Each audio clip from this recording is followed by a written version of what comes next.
MrBeast's public image is crashing fast, and it's only getting worse. Over the past few weeks, waves of YouTubers and journalists have been relentlessly exposing new allegations. Each revelation seems to spark another, with this snowball of secrecy quickly turning into an avalanche of public accusations. In this video, we're diving deep into the allegations made by a group of people that I'm calling the enemies of MrBeast, covering the testimonies made by the likes of Jake the Viking, Rosanna Pansino, Ty Ori, Jimmy Donaldson's ex-girlfriend Maddy Spidell, and Nicole Rafiee. So let's dive into the first, and perhaps the most prolific person calling out Jimmy, that being Rosanna Pansino. Let's talk about Rosanna Pansino. I'm actually quite surprised that I didn't discuss her whatsoever in my previous video, but she's been one of Jimmy's most vocal critics. If you don't know why, she exposed him last year for misrepresenting her in the edit of his $1 million hide-and-seek video. Essentially, she claimed that while within the original video she was portrayed as coming in 5th place, in actuality she came 3rd. She claims that what actually happened was that Logan Paul came 5th and that she had seen him seeking after being eliminated herself. Slightly off topic, but between that and the allegations that Logan Paul had insider knowledge in the YouTuber's Fight for $1 million video, it seems as though Jimmy definitely has a bias for him. I have a conspiracy theory, or maybe I should say I had a conspiracy theory, that this competition in some way was rigged for Logan Paul. The pair are evidently friends, and I think that Jimmy believes that Logan Paul makes for good content. With Jimmy always wanting to make the best videos possible, oftentimes what's better for attention isn't what plays out in the game. Entertaining contestants might be eliminated first if you don't interfere. So making the best videos possible and not faking anything oftentimes don't go hand in hand. But I'm getting sidetracked. This was treated as petty drama at the time, as Rosanna had a music video that was dropping very shortly after she came out with the confession. And with Jimmy being YouTube's golden boy at the time, Rosanna was promptly dismissed and apologised for not settling this behind the scenes. But this was the first huge sign that MrBeast's videos were faked, despite their authenticity being one of their largest selling points. Since then, Pansino has been first to the picket line against MrBeast. Her Twitter at this point is almost a shrine to calling out the failings of Jimmy Donaldson. She's really vocalised her disgust at how his Beast games were handled, uploading several videos discussing the poor and unsafe conditions on set. So the messages that I have received from contestants on the show are pretty much all telling a similar story, and I find them to be very disturbing.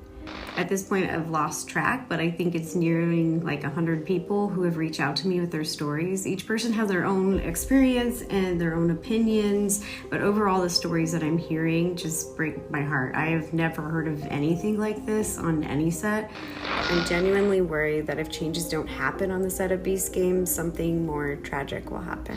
Amazon gave Jimmy $100 million to make this game show. That is plenty of money to make a safe show. And I want to know, where's the money going? Like, where is the money going? It's not going to pay for the crew and their benefits. It's not going for safety protocol. It's not going to quality food. And it's just interesting to me that someone who claims that they want to give back and they care about people doesn't seem to do it when the cameras aren't rolling. Alright, so this isn't quite the video I thought I'd be filming today, but apparently the first video I made about MrBeast and his Beast games is being suppressed and restricted on TikTok as of today. As of right now, someone is trying to silence me. I'll let you guys try and guess who would do something like that. She's also since come out to say that she had been told by several different people that MrBeast had hired private investigators in order to dig up dirt and intimidate people who were speaking out about him. This was also what Dogpack 404, aka Dawson, was saying on Twitter, so now we have two people that are making this claim. If this is true, then it's perhaps a desperate attempt by Jimmy to try and maintain his dominance. And it would be a scheme that's very much backfired now that the public know about it. However, if these accusations of hiring private eyes and sending out cease and desists weren't enough, Rosanna Pansino then came out on Twitter to claim that MrBeast had hired Matthew Hilzick to defend him. Matthew Hilzick, in case you don't know him, is one of the most effective publicists the world currently knows. He's worked with the likes of Johnny Depp, Brad Pitt, and Hillary Clinton. He also has a Harvey Weinstein connection, having worked under him at Miramax. In regards to this rumour, Rosanna wrote, "MrBeast has hired Matthew Hilzik's crisis management company. Matthew Hilzik began his PR career at Weinstein's Miramax. Matthew Hilzik is a lawyer and publicist who represents politicians and Hollywood figures. Shortly after MrBeast hired Matthew, a MrBeast company email was leaked. I believe this was their first strategic move, attempting to rebuild Jimmy's image to the public." If this is true, and Jimmy actually has sought the help from one of Hollywood's top PR professionals, it means he's panicked. If the cease and desists and potential hiring of PIs don't tell you that already, this lays it out clear as day that he must think that there is a reasonable chance that his position as the golden boy of YouTube is now under threat. And with Pansino's recent video exposing the secrets of MrBeast, Jimmy might have a good reason to be afraid. Within that video, she goes through the How to Succeed at MrBeast document. Of course, this document was first revealed to the mainstream public in Dogpack 404's I worked for MrBeast, he's a sociopath. This document shows what Rosanna describes as toxicity from top to bottom within the MrBeast brand. She says that this is a mask-off document to show what Jimmy is truly like. She says that Jimmy comes off here as condescending and hypocritical, exposing his benevolent persona as merely a facade. For example, Donaldson writes that you shouldn't spend large sums of money unless you're capturing it on camera. The document also notes that he separates workers into 3 tiers: A players, B players, and C players. C players are the lowest of these. They're workers that clock into work, gladly do their shift, and leave. They're not hyper-obsessive. They're described as poisonous and should be fired immediately. A and B type players are expected to work on multiple videos a day, are expected to pull all-nighters consistently, and are told that even if the building is burning down around them, they are expected to fulfill their obligations. In Rosanna's and many of her supporters' opinion, this document paints a picture of an egomaniac boss who has no room for critique and no time for employees that want a healthy work-life balance, with those people promptly getting the sack. If you want to learn more about the work culture at MrBeast from MrBeast himself, I'll link both Pansino's video and the document in the description. And speaking of ex-employees, let's move on to another enemy of MrBeast, a former friend now turned foe, who goes by the name Jake Weddle. So you might have already heard of Jake Weddle because a couple of years ago he used to be on-screen talent for MrBeast, but he was later let go for reasons we'll get into later. He came out within part 2 of Dogpack's expose on MrBeast within a video titled I worked for MrBeast, he's a sociopath. If you want a full recounting of his story, you could watch that one, or his recent videos on his time at the company. I don't want to linger too long on his story because he tells it better and in much more detail than I ever could, but he claims that about 2 years ago he was meant to be in a MrBeast video titled $10,000 every day you survive in prison. If you've seen this video, you would know that a guy called Josh was the contestant. However, as evidenced by this behind the scenes image, Jake was at one point in there. Based upon his orange jumpsuit, I think that we can take his word that he was at one point featuring in this video. Now, he claims that the treatment he received was entirely unfair. He was making $10,000 a day, but claims to have greatly suffered because of his time in there. He claims that they never once turned the lights off so that they could get time-lapse shots of him sleeping. There was an ice cream machine that stank when it was turned off and was consistently churning loudly when it was on, and on one of the days he was forced to run a marathon despite not being an athletic person and being horribly sleep deprived on account of the lights always being on. This was apparently a violation of the Geneva Convention, which is wild to say. MrBeast violating the Geneva Convention was not on my 2024 bingo card. And I go up to my friend, my good friend. And I go, they're not turning the lights off. He goes, what? That's a war crime. We're not allowed to do that to terrorists. Eventually, this all got too much, and the video apparently took a dark turn, with Jake getting out early. The video was therefore scrapped, but later revived, and the contestant was changed to Josh. Jake then alleged some more things within his responses. He claims that he wasn't liked at the company because he wasn't a yes man. He claims that he was fired alongside a fellow employee because he asked for a change of salary, and perhaps most damning was that he claimed that Jimmy is a wolf in sheep's clothing, trying to come off as charitable and philanthropic when he actually thinks less of the poor. My other good friend told me that when I got the money, Jimmy said, "Why is he mad? That's more money than he'll ever see in his life."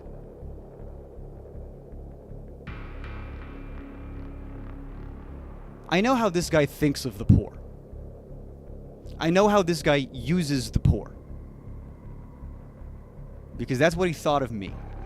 Some people think that it's ironic what happened next though, as they think that after saying all of that, Jake had been bought out by Jimmy. According to Jake, Jimmy privately reached out and apologised, asking if there was anything that could be done to make amends. When it comes to me, Jimmy personally apologized, and he offered me money I wasn't comfortable accepting. But the understanding is he made an attempt to make it right, and I appreciated that. And that was all I needed. But I also got a little bit of change that I felt a little more comfortable taking, and the ability to stay true to myself and exist on this platform, and that to me is worth $1 gajillion.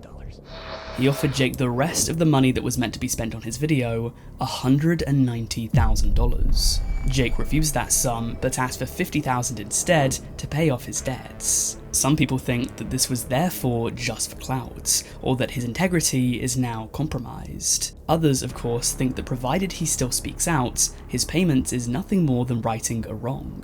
So what do you think? But from one Jake to another, let's now discuss one of his most controversial enemies, that being Jake the Viking. Just to jog your memories in case you didn't see my Ava Chris Tyson or first MrBeast video, Jake the Viking used to be a part of MrBeast in the late 2010s when the channel was really beginning to kick into gear. But he was later let go because, in his words, his piece no longer fit the puzzle.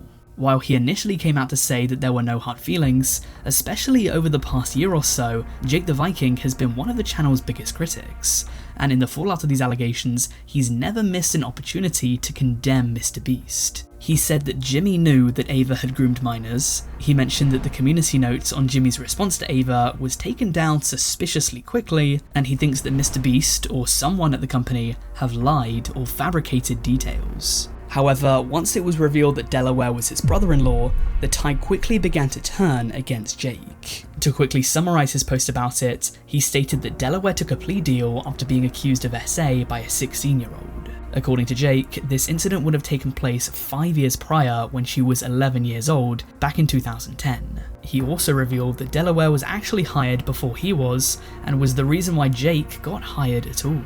He claims that Delaware was put in a video reluctantly, but since they needed numbers, he agreed to do it. He wore the mask on his own request. Jake finishes the post by saying that he believes in Delaware's innocence, and that he's always been a good husband and father to his sister and nieces respectively. Apparently, Delaware's charges are set to be dropped this autumn. Now, in response, people passionately called out Jake for his handling of the situation. Jake had previously been ardent in calling Ava out for the Discord chats and the purchasing of Shabman's art, even calling Jimmy complicit. But the fact that he knew that Delaware, someone who's on the register, actually worked at MrBeast and continues to defend him, means that in many people's eyes, he's just as bad, if not worse, than Jimmy. The responses were fairly ruthless.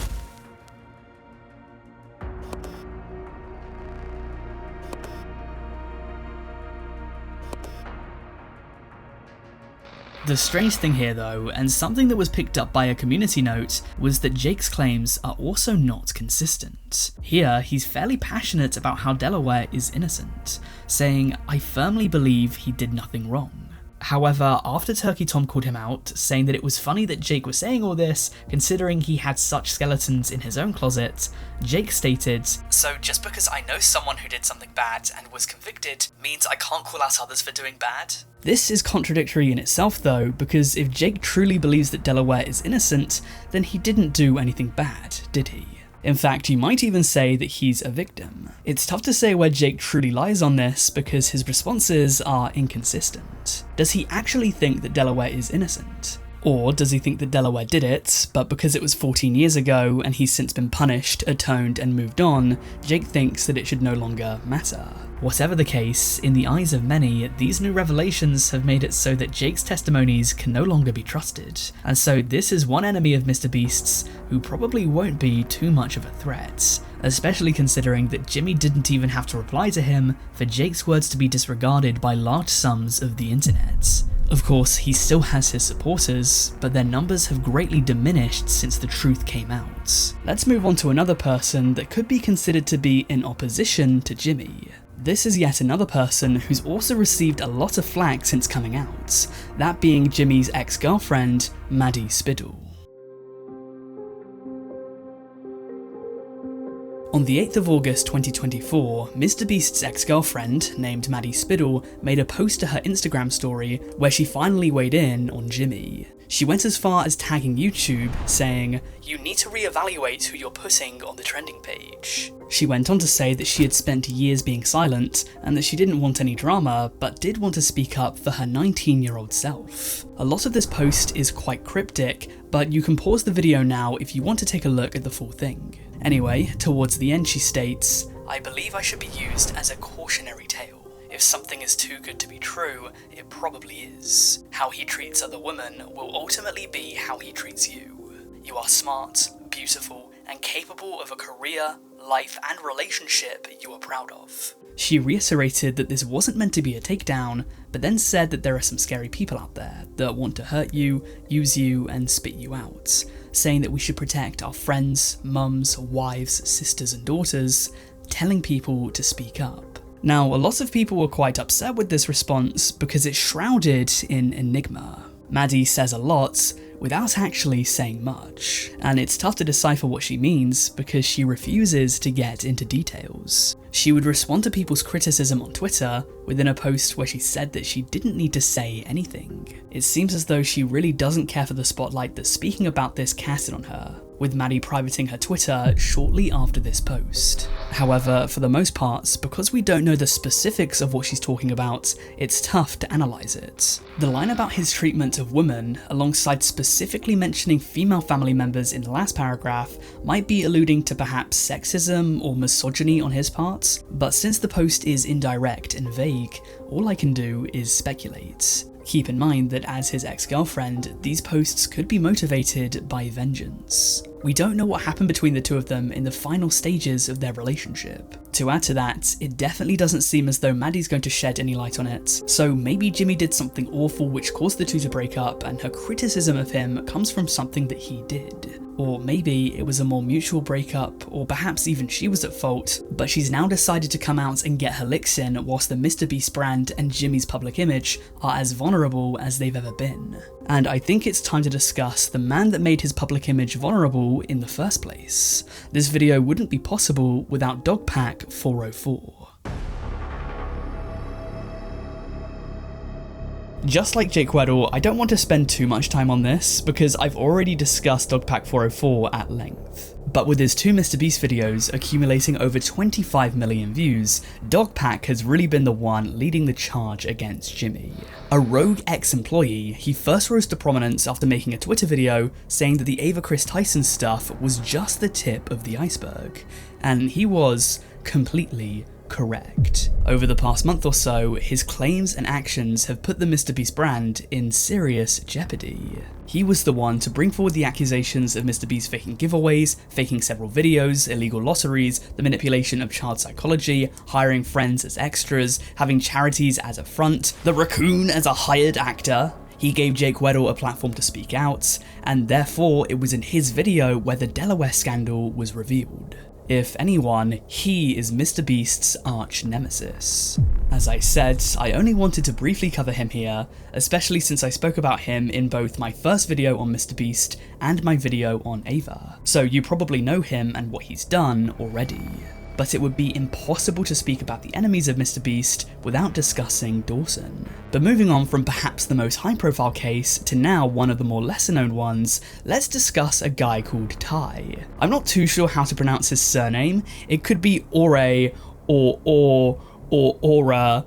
Either way, I'm just gonna call him Ty. But the long and short of it is that Ty claims that MrBeast hired him for a fake position, stole his ideas, let go of him, and gave him nothing in return.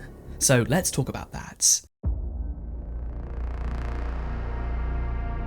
On the 10th of August 2024, Ty uploaded a video titled, "I worked for MrBeast, he's a thief." To walk you through this video, Ty revealed that in February this year, the MrBeast company reached out to him to state that he could potentially be hired by the company if he wanted to work for them. However, Ty alleges that this was actually a fake job, and that after working tirelessly for them at a trial, his ideas were taken and he was dismissed. He shows his personal Facebook posts throughout this video, with all of the posts he made timestamped back to February. For him to go through all of the work to fake this would be quite impressive. I'm therefore inclined to believe that at the very least, the beginning of his story is true. He was contacted by the MrBeast company. He's very upfront with the fact that he has receipts, and that he's more than willing to turn over every piece of evidence in order to make sure that people believe what he's saying. So now we're gonna get into like the more just deep in the details here. So like I said, if I don't show proof, don't assume that I'm telling the truth. If I don't show proof for everything that I'm saying, assume that I'm literally lying about everything that I'm saying, okay? He went on to say that as a recruitment task, he was told to come up with ideas that could be implemented within potential MrBeast video prompts. There was one about spending $1 billion in 24 hours, and then one about the world's most dangerous trap room. Ty decided to choose the most dangerous trap room prompt, and then wrote his ideas for what kind of things could be featured within that video. He sent this over, and would later be invited to MrBeast Studios by recruitment to see if he would make a good fit. Apparently, the team were working on ideas for an upcoming video, the world's deadliest obstacle course, and this was when Ty had an idea. He thought to take his concept from the trap room prompt and see if people wanted to use it in this. Ty claims that after working late, he pitched these ideas, and they went over very well with the higher-ups. These people absolutely loved his concepts, and were excited to take them forward. However, after he flew back home, he received an email stating that he would not be getting the job since the company was restructuring things at the time. According to Ty, this would be deceit, as when MrBeast announced on Twitter that the obstacle course had been released, Ty realised that his ideas had been stolen by the company. If you take a look at the screenshot of his drawing, it looks eerily similar to the final product. Ty claims that he was never compensated for this. He gave over these ideas under the pretense of a job offer, when in reality he thinks that no such job ever existed. Ty thought this entire thing was especially strange because it wasn't just him, there were a bunch of people that were apparently trying out for a job at the MrBeast studio.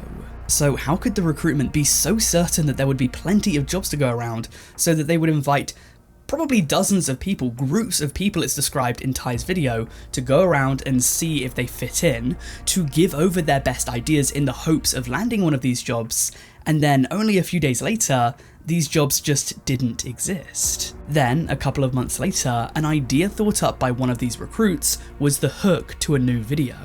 If this happened to Ty, who else did it happen to? Especially for a brand as large as MrBeast, if this is true and they did use his ideas and design without paying him anything, it's very shady, and it's yet another devastating hit to the brand's public image. Dogpack 404 would then come out on Twitter to say that it's likely that MrBeast did in fact steal Ty's ideas, saying that he regularly does this without giving compensation or credit. Now, I would be remiss not to mention that Ty's video has been met with some backlash, because at the end he decides to plug a GoFundMe, one that was able to rack up a few $100s before Ty took it down and refunded the donators. Many people within the comment section of Ty's video were saying that the GoFundMe, which had a goal of $1.7 million by the way, as that was the budget for this idea, was a money-grabbing move, and proved that Ty was only trying to make bank off the situation.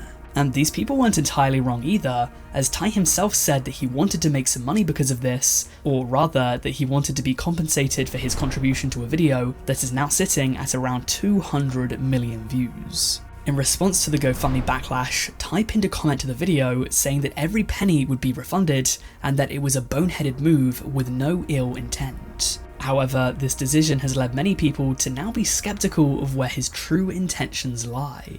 Whether or not you think this move has compromised his message, I'm happy for you to draw your own conclusion, as now we turn our attention to an emerging enemy of MrBeast. She's just the latest in a long line of influencers who have now broken their silence. Her name is Nicole Rafiee. On the 12th of August 2024, a new gladiator would enter the arena. One that would throw her spear directly into the heart of the limping lion that was MrBeast's reputation. It would now be Nicole Rafiee's turn to speak out. Within the 22nd episode of her podcast, Talk Nasty, she and her friend Jake revealed that they were both in a MrBeast video. In fact, they were in his second most popular video of all time, Last to Leave Circle Wins $500,000, participating as part of Team Yellow. Within this podcast, they really spill the tea. Firstly, they corroborated someone else's allegations against Jimmy. As it turns out, they alleged that when they were part of this video, it was actually taking place at the same time as Jake Weddle's solitary confinement. And what Jake and I were kind of like realizing while we were watching this were that we knew about all these situations that were happening. Because we were like basically there. Nicole and Jake's testimonies add legitimacy to his claims that he was being unfairly treated, because somehow, apparently the news of his deterioration spread to the contestants on that set. There was this whole story that he told about how on his like 20th day or something like that, he was really struggling mentally, and they decided to put him on a treadmill to run a marathon, even though he had never trained for a marathon, and he was like running until 3 a.m. and like blisters on his feet and everything, and he just basically was really suffering mentally and like had to like exit. We knew about that. We were told about that situation. I think he was doing that marathon the day that we went into the circle. Because we were told about that, like, yeah, there's a guy who's like literally doing a marathon right now. Like, he is not well. Like, he is not doing well. And that video never came out. And I was like, where the fuck is that video? Like, I remember thinking that afterwards. I mean, like, where did that video go?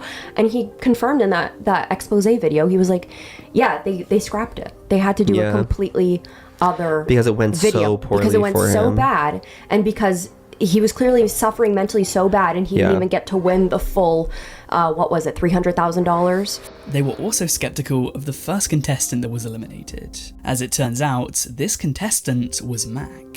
You might know him from being in other MrBeast videos. He's well known to be in with both Jimmy and Eric. And after choosing to be eliminated first, he was gifted a brand new car.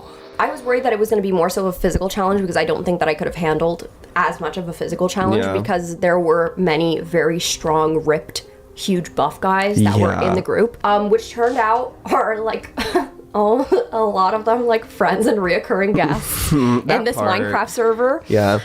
So we're like in there like the first few, I'd say like first 2 hours, and that guy Mac decide like MrBeast basically gave an incentive that the first person to get out would receive something. Yes. They would receive something. And for some reason, this guy Mac decides to step out first. He decides to get out of the circle first. And what does he win? A car. Like, I don't think if, we got out first, we would be getting a car. Did we know at the time that they were friends? Was he filming? I didn't know that. He was filming with Eric, I think. No, I think Eric was filming his own thing. Yeah, but I think Mac... But they were talking, like they were like together. It just seemed very convenient. Yeah. And that is what one of the guys, was it Jake Weddle who mentioned that? Or Dogman or whatever? This was something mentioned by Dogpack within his initial MrBeast video, that being that a lot of people who are in these challenges are friends and family members of MrBeast. Mac, of course, has been in videos with Eric and MrBeast since. So perhaps Nicole and Jake's conspiracy theory is right, and that if someone else had eliminated themselves first, someone that MrBeast didn't know, their prize would have been much smaller.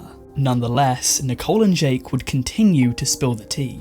Especially when a lot of the people that he does include in videos, because he does always say, like, I had 100 random subscribers. Like, it is not random. It is not random whatsoever, because a good chunk are reoccurring people, a good chunk are people who he knows, like on personal friends. People who production knows. Yeah. People who have a following. Or friends of friends of friends, which is like literally like our situation. Yeah. Like I'm gonna be completely honest. I was not a subscriber of MrBeast before I did that. I didn't watch MrBeast videos. I was not a random subscriber that got randomly chosen to be in a MrBeast video. The pair continue by revealing that though they were allegedly told that they'd be compensated for every day spent in isolation because this video was shot during the back end of COVID, they then went on to claim that initially they were not paid for their days in quarantine, with staff allegedly saying that there was never any promised compensation. Only after many people spoke out about it were they granted an extra $1,000 each. Considering this a lot of people were missing out on work for this, and the quarantine was 5 days, this would definitely eat into their winnings if they were eliminated early. But speaking of bias and quarantining, the two then made the claim that they believe that Eric, who was also a part of this video, did not isolate. Only to find out that Eric, quite literally, there is no possible way for him to be quarantining those 5 days prior to the shooting of everything, because he was recording at a music festival that happened, that just ended during our, like, the day before the first day of shooting. So it is quite literally impossible that he was quarantining for those 5 days. If anything, he was actually around a greater amount of people. And at the time, like, I believe the rules with everything was that it had to wait 5 to 14 days for symptoms to occur. They continued by saying that while they did believe that he was tested, the clear favoritism that Eric was shown was unfair. If other contestants were threatened with disqualification if they broke quarantine rules, how was it fair if one wasn't? If this is true, then it's really not a good look. And it feeds back into Dawson's accusations of playing favourites, of rigging the competition, and having reserved spots for MrBeast's friends, while saying that contestants are chosen at random. Furthermore, they then spoke about withholding medication, which was also exposed by the New York Times at the start of the month. Nicole's experience sounded very similar to the testimonies detailed by the Times. Carl gave me my birth control. Oh my god. MrBeast withheld my birth control. I got a lot of we were trying to flag down production. We were like, anyone, hey.